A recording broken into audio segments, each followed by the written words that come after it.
Hey guys, Tim here from MadGearArcade back with another video. For those of you who know me personally, you guys know that I love classic arcade games. So much that I have a bunch of 3/4 scale cabinets from Arcade 1UP sitting in my home. Hence the reason I refer to my pad as MadGearArcade. Arcade 1UP has done an amazing job at giving us some of our favorite titles over the years. Not to mention when it comes to licensed IPs, they are nothing short of miracle workers. We all thought TMNT was impossible, we got it. We all thought NBA Jam was impossible, we got it.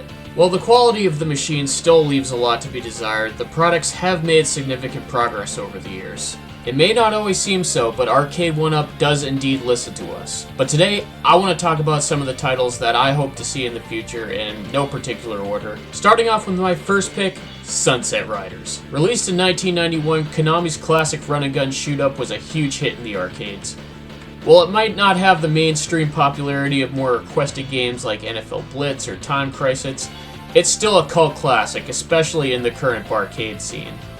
Other than Final Fight, it's probably my favorite arcade game of all time. The cabinet features both 3-player and 4-player variants, while the game served as a template for 2 other games, Mystic Warriors and Wild West Cowboys of Moo Mesa.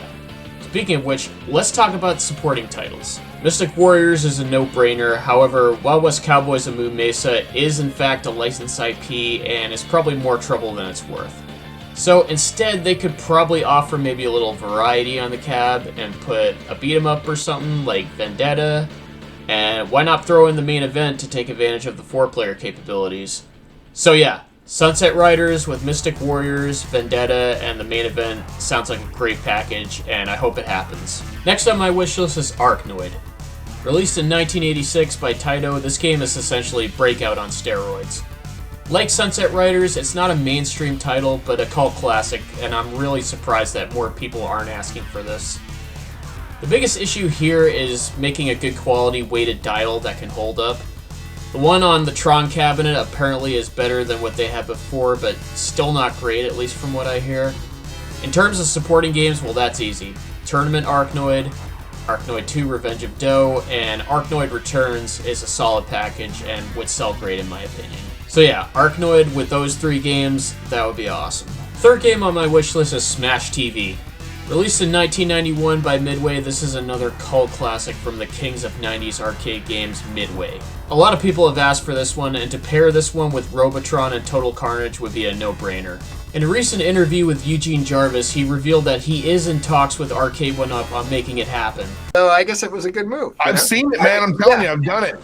So listen, are we going to get... We got Mad Gear Arcade asking, what's the deal with the licensing? Do you see... And this is a big question, man. This would go buck wild, like balls deep in the retro community. Do you see a Robotron, Smash TV, Total Carnage, Arcade 1UP collaboration coming out, or anything like this, man? You know, this is my dream. You know, and we're trying to make it happen. And maybe we'll be able to do it. I think this would be the ultimate, you know, in the dual joystick, Arcade 1UP game. You just gave the biggest dick tease on any stream in the longest right there. You have no idea, dude. There's gonna be videos of like, Eugene said we're getting this shit. It's gonna be crazy. So yeah, I think it's gonna happen soon, somewhere down the line. We just gotta be patient. And shout out to Put Your Quarters on the Glass for having both my questions featured on the interview. You guys should totally check out their channel, it's sweet. Fourth game on my list is Cruisin' USA. Released in 1994, this was a smash hit in the arcades. I mean, this game was huge. There was no escaping it. This is another one a lot of people were asking for. The only problem with this one is the fact that Nintendo owns part of the license and that the old Midway team heavily criticized it back in the day, specifically in the documentary Insert Coin. Someone even referred to it as Snoozin' USA. So because of this, we're more likely to get Daytona as our next big racing cab. But if it did happen, a cab with Cruisin' USA, Cruisin' World, and maybe 1 or 2 of the San Francisco Rush games would be pretty dope, because I'm pretty sure Cruisin' Exotica runs on a different chip that's more advanced. Anyways, my 5th game on the wish list is WrestleMania, the arcade game.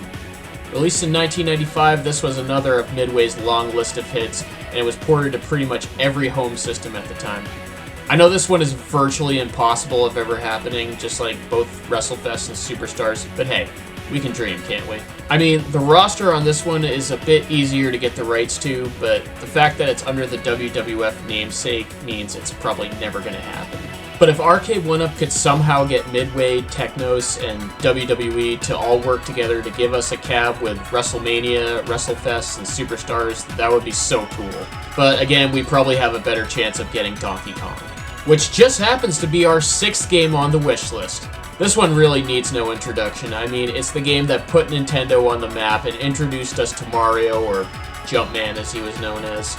While it's not impossible, it's still unlikely that Nintendo would ever lend their license to Arcade 1-Up. The only way I see this happening if it was actually marketed as a Nintendo product. They could call it something crazy like the Nintendo Powercade or something like that, with the footnote of something like powered by Arcade 1-Up or in partnership with Arcade 1-Up. If Nintendo were interested and willing to take the reins on a project like this, we could get something really amazing. Just think. Interchangeable clip-on cabinet skins like a PlayChoice 10 or Mario Brothers, a swappable light gun module to play games like Versus Duck Hunt, Hogan's Alley, and Clay Shooter. Nintendo, if you're listening, I'm literally pitching you million-dollar ideas. Give the people what they want! Anyways, my next pick is Nibbler. This one would be pretty easy to do in both emulation and licensing. I mean, I can't imagine Rockola being that difficult to land. Plus, it was the basis for the documentary Man vs. Snake. But I just don't think enough people want it, and honestly, it hasn't really aged well. Plus, Arcade 1-Up is starting to move towards the more mid-90s 3D era of games at this point, so they're probably not interested in going back this far. But yeah, my next pick is qbert. A lot of people are asking for this one, and I know that Arcade 1-Up has stated that they have no interest in making a qbert cab, despite the fact that they clearly own the license. I mean, they do make a plushie, but then they'll be like, oh, but the diagonal 4-way joystick is too hard to replicate. Numbskull literally just made a quarter-scale version that works. You guys just gonna let them one-up you?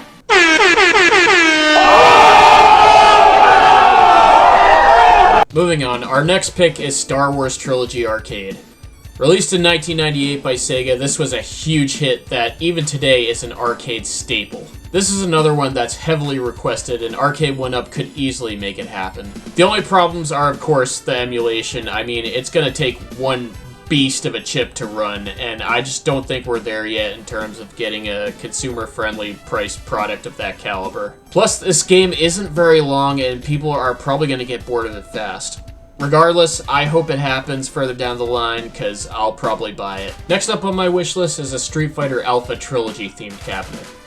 Another highly requested cab on the Facebook group. Aside from Pac-Man, Street Fighter is pretty much Arcade 1-Up's other cash cow. They've done at least 4 versions of Street Fighter 2, including Big Blue, which was a huge success. So why not another one of those, but as a Street Fighter Alpha or Street Fighter 3 themed cabinet? Those games are all easy to emulate, so it should be no problem, and I think we're going to get them further down the line. Next pick is SpiderMan the video game. Released in 1991 by Sega, this one wasn't as big of a hit as some of the other games on our list, but most people who went to the arcades back in the 90s certainly remember this one. Essentially, it's a beat-em-up starring Spider-Man, and if you have 3 other buddies with you, you can fight over who got to play as Spidey or Black Cat, and who got stuck playing Hawkeye or Namor. Seriously, what are they even doing in a game like this? One really cool feature is the zoomed out platforming sections of the game, where the gameplay shifts to a more Metroidvania style. Some may argue that the game hasn't aged well, but honestly, I think it's still fun and looks great even today. I know a bunch of people would love for this one to happen, especially since to this day it's never gotten a home port of any kind. Finally, my last pick is Lethal Enforcers. Released in 1992 by Konami, this was an arcade staple back in the day. However, similar to Nibbler, I see this one less likely to happen just because there's so many more modern light gun cabs that are requested, like Time Crisis and House of the Dead, that are both heavily rumored to be on the way. And other than the sequel, Lethal Enforcers 2 Gunfighters, I can't really think of any other game that could be paired with this. So there you have it. I know that was a long list, but I've had it for a while, and it's only going to keep accumulating over time. Make sure you like and subscribe, and I'll see you next time.